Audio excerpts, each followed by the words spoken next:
تعلیم، ہنر، تجربہ یا پیسہ، آپ کے پاس ان چاروں میں سے کسی ایک کی موجودگی ضروری ہے، اور جو موجود ہے اسی کے بل بوتے پر آگے بڑھنے کا عزم کر لیجئے، یہ کائنات آپ کی ہے۔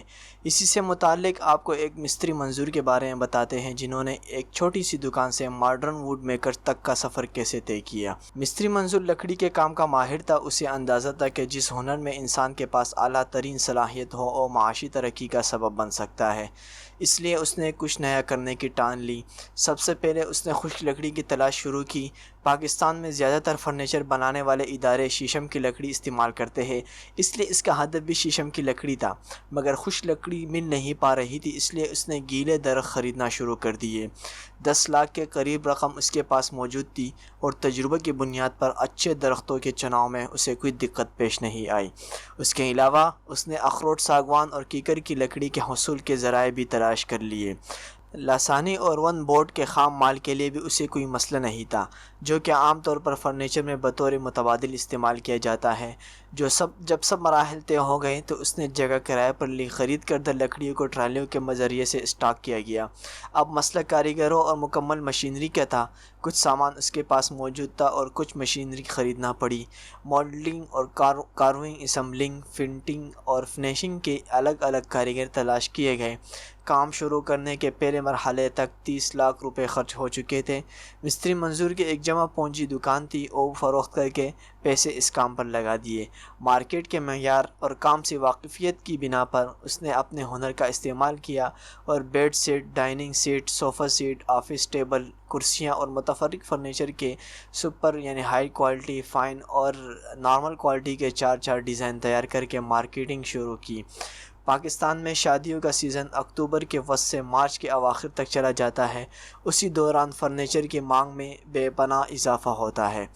مستری منظور نے اگست میں اوپننگ رکھی اور ستمبر میں مارکیٹنگ کے لیے اور تمام ذرائع استعمال کیے جو کوئی بھی کمپنی اپنے لیے لازمی تصور کرتی ہے، اور پھر سیزن کا آغاز ہو گیا۔ جدید ڈیزائن، مناسب ریٹ اور اعلیٰ سروس کے وجہ سے آرڈر ملنے لگے۔ مال دھڑا دھڑ تیار ہونے لگا اور 1.5 سے 2 سال میں ماڈرن ووڈ میکر ایک نام بن چکا تھا۔ عام طور پر لوگ نئے تیار شدہ گھروں میں تزئین و آرائش کے لیے لکڑی کا کام کرواتے ہیں۔ سرکاری اور نجی دفاتر میں بھی اس کی مارکیٹنگ ہے۔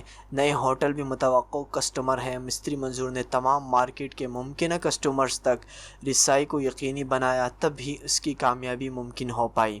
مسلسل جدوجہد، کڑی محنت اور لگن سے کیے جانے والے کام کامیاب ہوتے ہیں۔ جن کے پاس پیسہ بھی ہو اور ہنر بھی ہو تو وہ دونوں ہاتھ سے اپنی معیشت کو سجاتے اور سنوارتے ہیں۔ اگر آپ کے پاس اچھی تعلیم ہے تو کامیابی کی کنجی آپ کے ہاتھ میں ہے۔ اگر اتفاق سے آپ پڑھ نہیں پائے تو کسی بھی ہنر پر آپ کی دسترس ہو جس کے بل بوتے پر آپ آگے جا سکیں۔ اگر کوئی ہنر بھی نہیں ہے تو جس فیلڈ میں آپ نے کام کیا ہے اس کا تجربہ آپ کے کام آئے گا۔ اور اگر تعلیم، ہنر اور تجربہ میں سے آپ کے پاس کچھ بھی نہیں تو پھر آپ کے پاس پیسہ ہونا لازمی ہے۔ پھر آپ تعلیم یافتہ، ہنرمند اور تجربہ کار لوگوں کی مدد سے بہت آگے جا سکتے ہیں۔ اور اگر آپ کے پاس پیسہ بھی نہیں ہے تو آپ کو اپنے بارے میں خود سوچنا چاہیے کہ آپ اس دنیا کے مسائل سے کیسے چھٹکارا پائیں گے۔ اس مرحلے میں سوائے گزر بسر کے لیے مزدوری کے علاوہ اور کوئی چارہ نہیں، اس لیے سنبھل جائیے۔ تعلیم، ہنر، تجربہ یا پیسہ، آپ کے پاس ان چاروں میں سے کسی ایک کی موجودگی ضروری ہے، اور جو موجود ہے اسی کے بل بوتے پر آپ آگے بڑھنے کا عزم کر لیجئے، یہ کائنات آپ کی ہے۔ دوستو، امید کرتے ہیں آج کی یہ ویڈیو آپ کو پسند آئی ہوگی۔ اگر پسند آئی ہو تو لائک ضرور کیجئے گا۔ اگر آپ نے ابھی تک میرا چینل سبسکرائب نہیں کیا تو برائے مہربانی میرا چینل ضرور سبسکرائب کیجئے۔ اسی طرح کی اور بھی زبردست اور اچھی ویڈیوز کے لیے آپ ہمارے پیج پر آتے رہیے۔ اللہ نگہبان۔